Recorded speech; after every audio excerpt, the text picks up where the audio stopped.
Polresta Kendari menangkap pria pelaku jambret diplomat Prancis.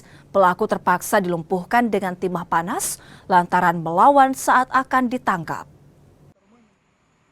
Pria bernama Hunda Ishak ini ditangkap tim reskrim Polresta Kendari.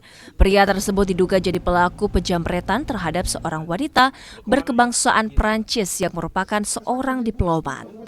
Pelaku ditangkap di tempat persembunyiannya di Kelurahan Lalodati, Kecamatan Puwatu, Kota Kendari. Pelaku terpaksa ditembak di bagian kaki lantaran melawan saat akan ditangkap. Sebelumnya polisi juga telah menangkap satu pelaku lainnya. Keduanya sudah kerap menjamret di sejumlah lokasi di Kendari. Ini korban ini adalah warga negara asing, yaitu warga negara Prancis, di mana pekerjaan diplomat kedubes perwakilan Prancis untuk negara kita Indonesia ini.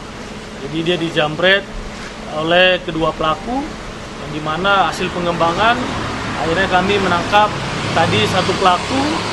Dia melakukan pelaku utama, sudah melakukan 7 TKP dan mengakui kepada kami. Hasil pengembangan nanti akan kami kembangkan oleh Buser 77 bersama-sama.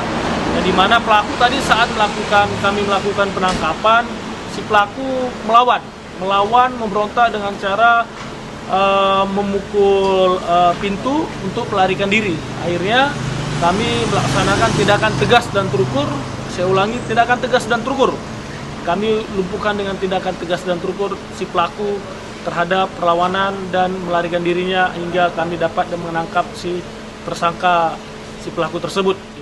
Kedua pelaku kini ditahan di Polresta Kendari untuk proses hukum lebih lanjut.